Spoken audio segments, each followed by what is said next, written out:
नमस्कार, स्वदेश न्यूज के खास कार्यक्रम बातें सितारों की में आप सभी का स्वागत है। मैं हूं भागीरथ साहू।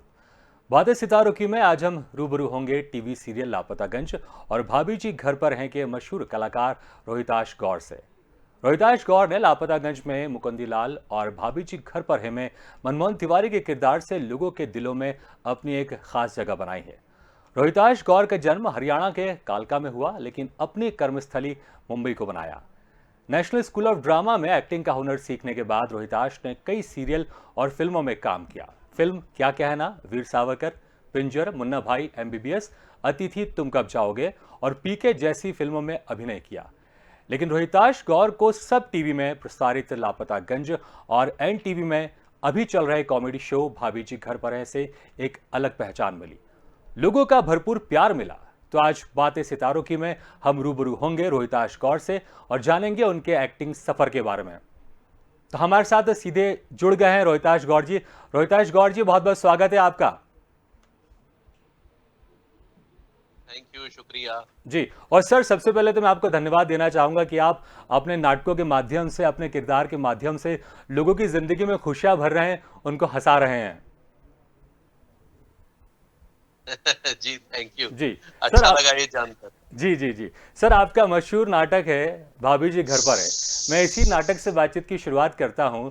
जब इस नाटक को लेकर आपका अप्रोच किया गया और आपको बताया गया कि आपका ये किरदार है, जो मनमोहन तिवारी का जो किरदार है, बहुत ही इंटरेस्टिंग किरदार है, फन मिजाज है, आशिक मिजाज है, और जब इस किरदार को लेकर आपका अप्रोच किया गया तो आपका उस वक्त रिएक्शन क्या था और आप कैसे इस किरदार के लिए आप राजी हुए?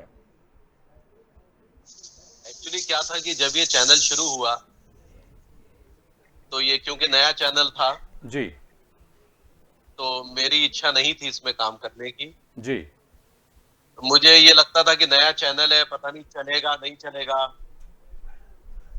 जी तो मैं स्टार प्लस का एक सीरियल मैंने ले लिया था। जी तो लेकिन मेरी वाइफ रेखा गौड़ ने मुझे तो बताया कि रोहित, जी ये ये भले ही नया चैनल है लेकिन अगर इसमें हीरो का रोल है तो ये आपको करना चाहिए, बिल्कुल। क्योंकि इस उम्र में आपको हीरो का रोल कौन देगा। तो मैंने वो किया और जिस सीरियल को मैं 3 महीने का मान रहा था वो आज 7वें साल में प्रवेश करेगा। जी बिल्कुल। और आप उसने जो आपको कैरेक्टर मिला, आपने उस कैरेक्टर को बहुत बखूबी निभाया। लोग आपको देखते हैं, बड़े खुश होते हैं, और वो नाटक वाकई लोगों की जिंदगी में खुशियां भर रहा है। रोहिताज जी, एक बेसिक क्वेश्चन है जो तमाम दर्शक हैं, आपके जो फैन है, वो जानना चाहेंगे कि उनके जो खास कलाकार होते हैं उनकी शुरुआत कैसे होती है, वो एक्टिंग फील्ड में कैसे आते हैं। तो आपका इस एक्टिंग फील्ड में आना कैसे हुआ, वो क्या था कि आपने डिसाइड किया कि मुझे अब इस फील्ड में अपना करियर बनाना है? एक्चुअली क्या था, बचपन से ही मेरे मन में था कि मैं एक्टिंग में अपना करियर आजमाऊं, जी क्योंकि मैं स्कूल वाइज एक्टिविटीज में बहुत हिस्सा लिया करता था। जी जैसे डेक्लेमेशन, डिबेट, नाटक वगैरह। जी और तो हमने एक लक्ष्मी नारायण लाल का नाटक किया था, अधिकार का रक्षक। तो जी उसमें जो है वो भूमिका जब मुझे मिली तो मुझे बहुत अच्छा लगा और मेरे को पता नहीं, अंदर से ऐसा महसूस हुआ कि यही मेरा क्षेत्र है और मुझे इसी क्षेत्र में जाना है। जी तो बस वहीं से मैंने एक्टिंग का डिसाइड कर जी लिया था।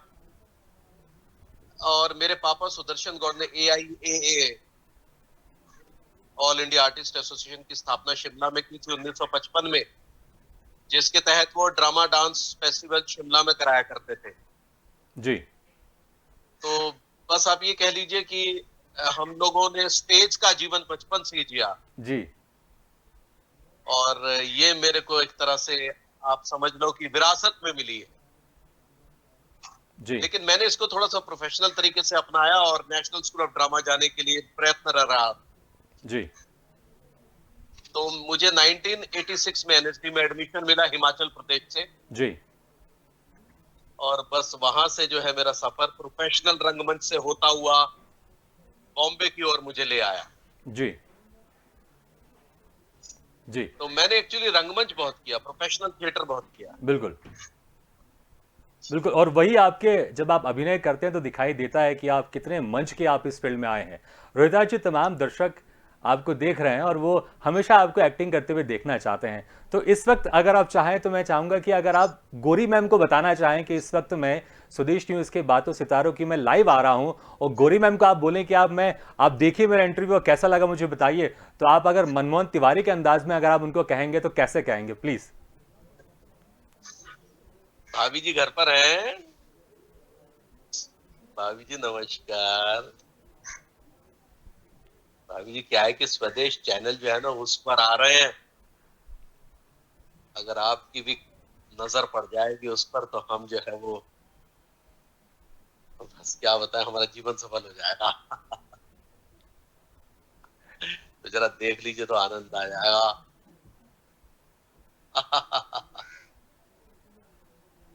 बहुत खूब। Thank you. जिस अंदाज में आपने बोला है भाभी जी तो जरूर देखेंगी। रोहिता जी, मैं आपके बारे में कुछ पढ़ रहा था, मैं तो मुझे एक जानकारी मिली थी। आप बताइएगा कि ये जानकारी कितनी सच है कितनी सच नहीं है, कि जब आप स्कूल में थे, आप जब 11वीं में पढ़ रहे थे, तो पिताजी के कहने पर आपने साइंस ले लिया, लेकिन आप जाना चाहते थे आर्ट्स में, लेकिन पिताजी के कहने पर आपको साइंस लेना पड़ा और आप जानबूझकर आप 11वीं में फेल हो गए थे। क्या ये सच है क्या? बिल्कुल, बिल्कुल सच है ये। जी। एक्चुअली वो कहते थे कि क्योंकि एक्टिंग फील्ड में कोई कोई करियर नहीं है, अनसर्टन फ्यूचर है, जी। तो आप कैसे करोगे, पैसा कैसे कमाओगे, रोजी रोटी कैसे चलेगी, घर गृहस्थी कैसे चलेगी, जी। क्योंकि कल को आपकी शादी भी होनी है, परिवार भी होगा। जी। तो इसलिए साइंस लो और कोई अच्छी सी नौकरी करो। जी। लेकिन वो जो 11वीं जो था जिसमें मुझे नॉन मेडिकल दिलवाया गया था, जी। वो मेरे लिए एक तरह से जी का जंजाल हो गया। ओके। मुझे लगा मुझे लगा कि यार नहीं, ये मुझसे नहीं होगा। जी। मतलब मैथमेटिक्स, फिजिक्स, केमिस्ट्री पढ़ना मुझे इतना बोझ लगा कि मुझे मेरे टीचर्स से नफरत हो गई। जी। तो मैंने जो है मतलब एक तरह से वो साल ऐसे गुजारा कि मतलब 2 दिन स्कूल गया, 3 दिन नहीं गया, फिर 2 दिन, मतलब बहुत डांट पड़ती थी, बहुत डांट पड़ती थी, जी। क्योंकि मैंने अंदर से सोच लिया था कि मुझे मतलब फेल होना है। जी। तो हमारे ही प्रोफेसर थे मिस्टर एडी अरोड़ा, उन्होंने मेरे पापा को समझाया जी। कि अगर आप इसको साइंस ना दिलवा के आर्ट्स दिलवाएं तो बेहतर होगा, जी। क्योंकि ये जो है कलाकार आदमी है, इसको आप इस तरह से वो मत करो। जी। और तो फिर बिल्कुल। जी। जब रिजल्ट आया, मैं बाकायदा फेल हुआ, जी। इसकी खुशियां मैंने मनाई। जी। और उसके बाद फिर जब आर्ट्स लिया दोबारा, जी। तो मैंने क्लास में टॉप किया अपनी पूरी। वाह, क्या बात है। जी। तो ये होता है, मतलब जिस तरफ आपका शौक है, अगर उसी तरफ आपको जाने का मौका मिल जाए जी। तो फिर सोने पे सुहागा हो जाता है। नहीं, बिल्कुल सही कहा आपने। जी। और बहुत वाकई तो बहुत हमें सही हमारे निर्णय था। बच्चों को भी ऐसे ही मतलब पहले जज कर लेना चाहिए कि जाना कहाँ चाहते हैं। जी। तो और तब अगर करेंगे तो वो एक तो उनको मानसिक सुकून मिलेगा जी। और वो सही दिशा में खुद ब खुद जाएंगे। बिल्कुल। जी। बिल्कुल, ये आपने सही कहा कि जो बच्चों का इंटरेस्ट है, उनके माता पिता को उसी में भेजना चाहिए। नहीं तो आज हम मनमोहन तिवारी के किरदार में आपको देख नहीं पाते। अगर आपने पिताजी की जो बात मानी थी, लेकिन आपने तरीका बहुत अच्छा निकाला था। लेकिन हालांकि जो बाकी बच्चे, मैं जरूर कहना चाहूंगा कि इस तरह के तरीका ना निकाले वो, क्योंकि ये सिर्फ मनमोहन तिवारी ही कर सकते हैं। नहीं, वो मैंने जिद में किया था। जी, बिल्कुल बिल्कुल बिल्कुल। रोहिता जी, लापतागंज आपका एक बहुत ही लोकप्रिय नाटक था और बहुत ही ज़बरदस्त उसका परिदृश्य था, सब्जेक्ट उसका बहुत ज़बरदस्त था। और दूसरा आपका मशहूर नाटक भाभी जी घर पर हैं।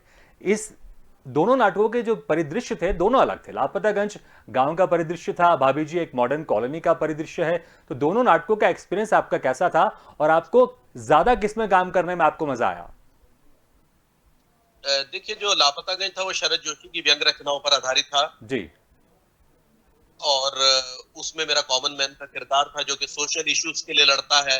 जी। और बहुत सीरियस कैरेक्टर था, बहुत कॉमिक कैरेक्टर वो नहीं था, जी। लेकिन वो एक तरह से व्यंग करता था, चीजों पर सटीक व्यंग किया जी। करता था। और ये जो है मेरा किरदार जो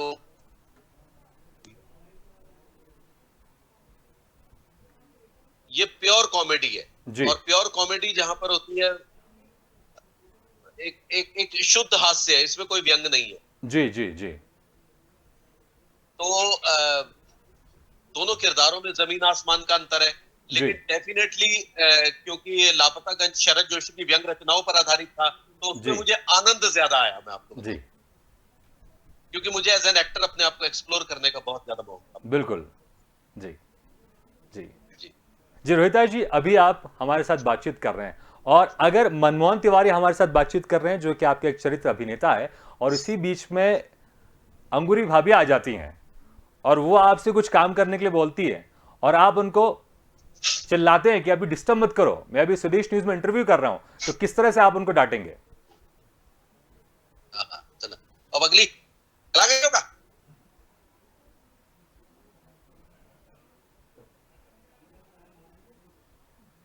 फालतू में आ गई अपना डिस्टर्ब करने के, जाओ बच्चे सुनो, एक कप चाय लेकर आओ पहले चुपके से। और सुनो, फ्रेम में पीछे डिस्टर्ब मत करना, साइड में खड़ी रहना। चलो।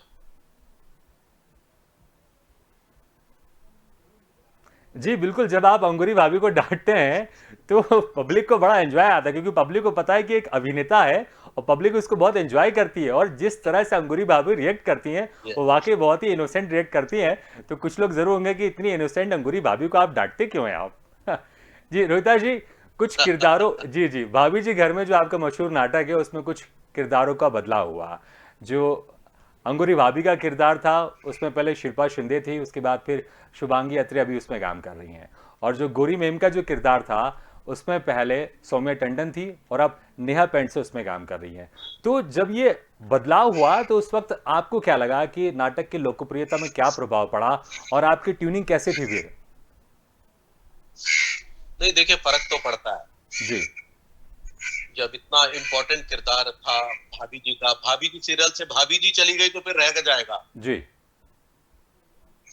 और इतने समय काम करने के बाद एक ट्यूनिंग भी बन जाती है, तो तो एक्टर के लिए थोड़ा सा मुश्किल होता है, जी क्योंकि नया एक्टर आएगा, उसके साथ नए तरीके की केमिस्ट्री होगी, पता जी नहीं वो बनेगी या नहीं बनेगी।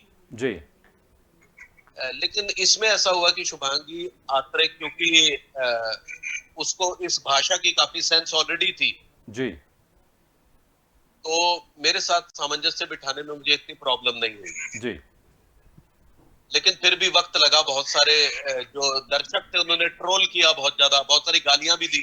जी लेकिन क्या करें, हमारे पास कोई चारा नहीं था, हम बहुत डर भी गए थे कि कहीं सीरियल बंद ना हो जाए। जी लेकिन कुछ अच्छी चीजें इस सीरियल के साथ जुड़ी, इस सीरियल का भाग्य जी वो हमें जो है खींच खींच के यहाँ तक ले आया। बिल्कुल और अभी जो है वो नेहा जी आई हैं, जी और 5 साल के बाद सौम्या जी ने छोड़ा है, तो हम इस चीज से जूझ रहे हैं। जी अभी देखते हैं आगे क्या होता है। फिर भी जी धीरे धीरे पटरी पर आ रही है गाड़ी। जी बिल्कुल, लोकप्रियता में कोई कमी नहीं आई है, लेकिन लोग। लेकिन हाँ, लेकिन फिर भी फर्क तो पड़ता है, जी क्योंकि लोगों को जो है एक चेहरा देखने की आदत हो जाती है।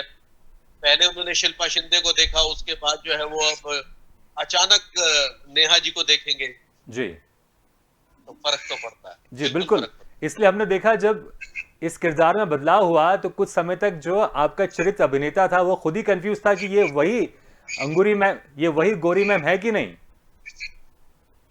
जी बिल्कुल। जी जी, आपने कई फिल्मों में भी आपने काम किया है, तो फिल्म के एक्सपीरियंस को लेकर हम आपसे जानना चाहेंगे, फिल्मों में काम करने का आपका एक्सपीरियंस कैसा था? देखिए, फिल्म में काम करना जो है बहुत बड़ी बात होती है, जी और बड़े पर्दे की अपनी एक इम्पोर्टेंस है, एक अलग गरिमा है। जी चाहे कितना भी कह लो, बड़ा पर्दा है, छोटा पर्दा है, छोटा पर्दा है। जी लेकिन जब तक रोल अच्छा ना हो, छोटे छोटे किरदार मिलेंगे तो उसका कोई फायदा बड़े पर्दे पर नहीं होता। जी जी तो यही हमारे साथ भी हुआ, हमें जो किरदार मिले वो 8 फिल्मों में ज्यादा मिले। जी कमर्शियल मूवीज में एक एक सीन, दो दो सीन, उसका कोई जी फायदा उस तरीके से हुआ नहीं मुझे। जी लेकिन टेलीविजन में क्योंकि रेगुलर और मेन मेन में रोल मिलने शुरू हुए तो उससे मुझे बहुत फायदा हुआ। जी बिल्कुल। एज एन एक्टर जो एक क्रिएटिव सेटिस्फेक्शन होता है, जो एक जी एक्टर को चाहिए होता है, जी तो वो मुझे मिला भाभी जी घर पर ऐसे उससे और टेलीविजन से, जिससे आज मैं अपने अंदर बहुत सुकून महसूस करता हूँ। जी।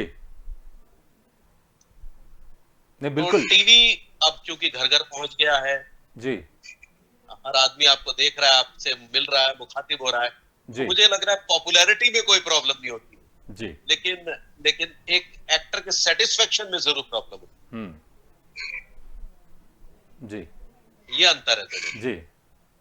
जी, हमारे जो तमाम दर्शक आपको देख रहे हैं, वो ये ज़रूर जानना चाहेंगे कि रोहिताश गौर, जो कैरेक्टर निभा रहे हैं अभी भाभी जी घर में, मनमोहन तिवारी का बड़े इंटरेस्टिंग या आशिक मिजाज हैं, फ़न है, मज़ेदार हैं, तो पर्सनल लाइफ़ में रोहिताश गौर कैसे हैं? क्या वो मनमोहन तिवारी की तरह हैं या इसके मैं विपरीत हैं? नहीं, मैं बहुत ही थोड़ा गंभीर किस्म का आदमी हूँ, जी, बहुत सचेत आदमी हूँ, समाज के बारे में सोचता हूँ, जी, देश के बारे में सोचता हूँ और लाइफ को बहुत सुकून के साथ जीने का आदमी हूँ। जी,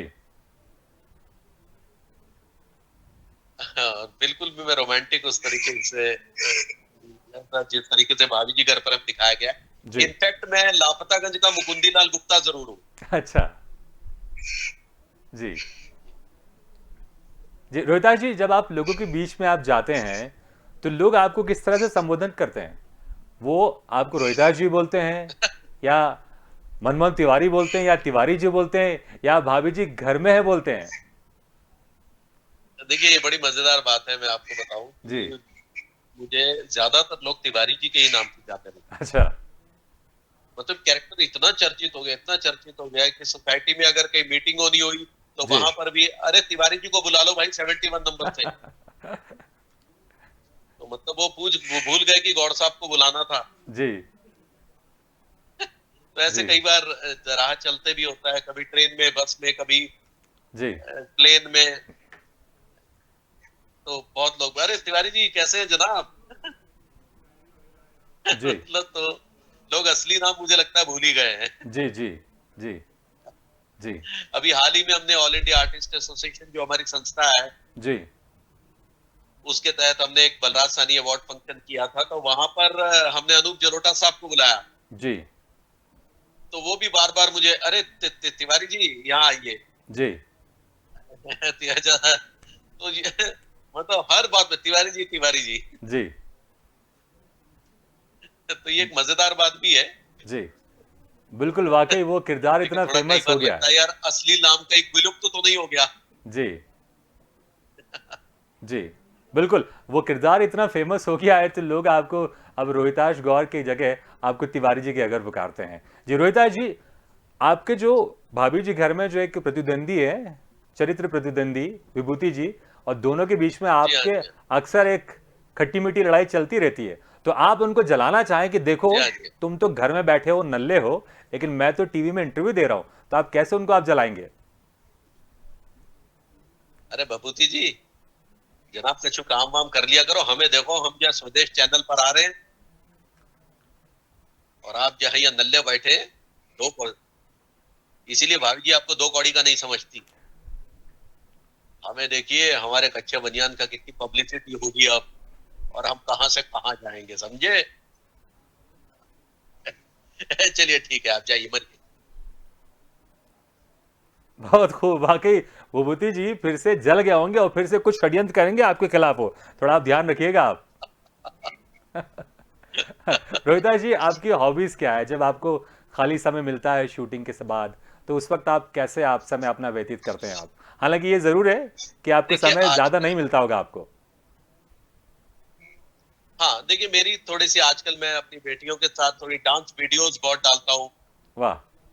जो बहुत पॉपुलर हो रही है अपना इंस्टा पे और यूट्यूब वगैरह पे काफी काफी वो हो रही है। जी, तो मैं हमेशा से इसी कोशिश में रहता हूँ कि क्योंकि मेरा डांस पक्ष बहुत कमजोर है, तो अपनी बेटियों के साथ उसकी प्रैक्टिस करूँ।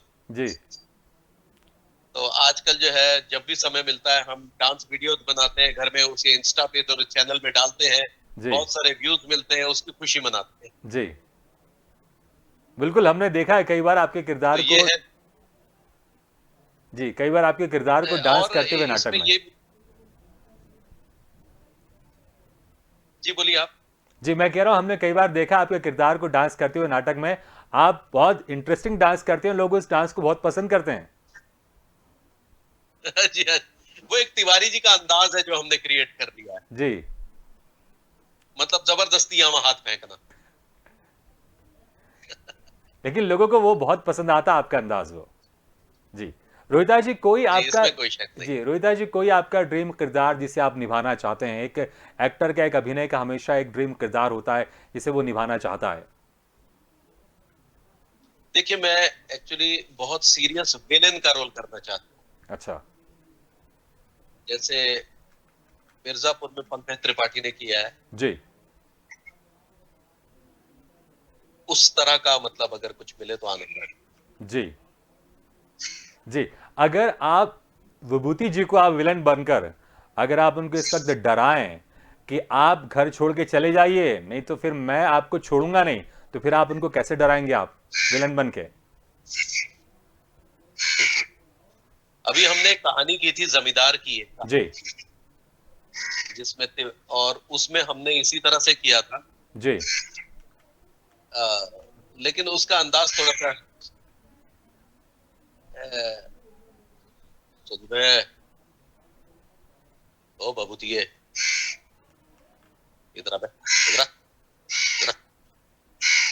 सीधा सीधा घर छोड़ के चला जा, नहीं तो साले पिछवाड़े पे इतना लतियाएंगे ना कि जिंदगी भर याद रखोगे, समझे? दादा, हट, हट।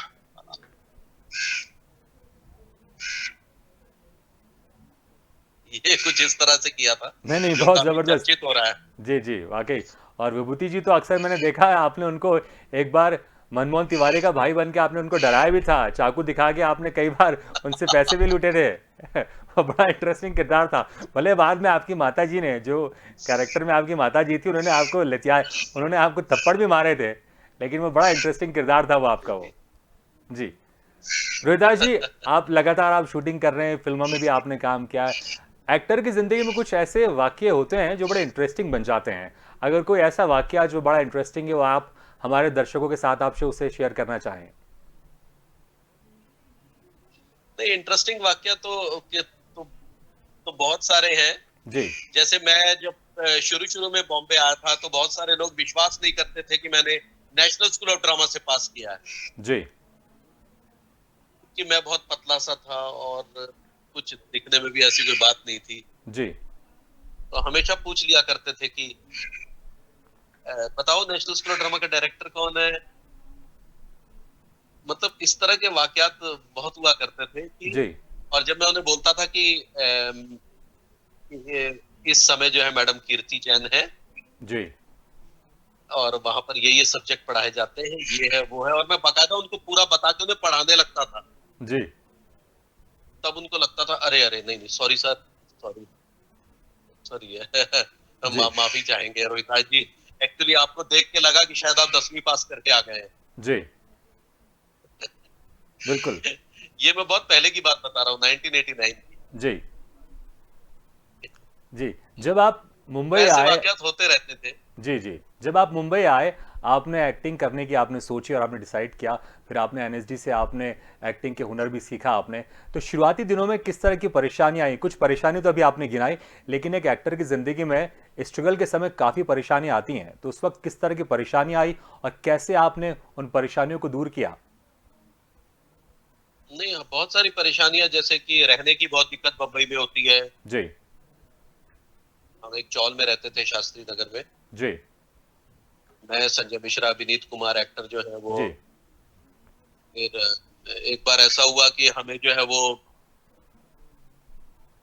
हमारे मकान मालिक ने कहा कि आज जो है यहाँ पर अपना बर्थडे मनेगा, जी। तो आप सारे जो है टेरेस पे जाके सो जाओ। जी।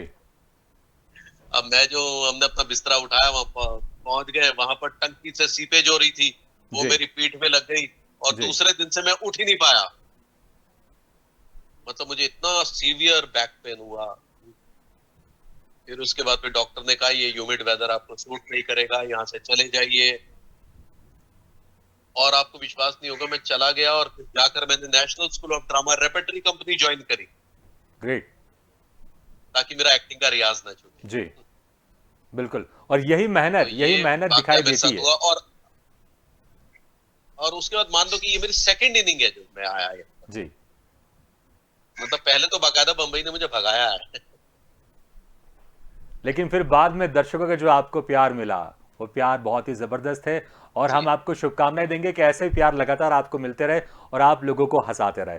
रोहिताश जी, बहुत-बहुत शुक्रिया, समय निकाल कर आपने हमसे बातचीत की। तो आज बातें सितारों की में हम बात कर रहे थे मशहूर कलाकार रोहिताश गौर से और जाना हमने उनके अपने अभिनय सफर के बारे में। अगली बार हम फिर किसी मशहूर शख्सियत से मुलाकात करेंगे, तब तक के लिए दीजिए इजाजत। लेकिन खबरों का सिलसिला लगातार जारी, आप देखते रहिए स्वदेश न्यूज़।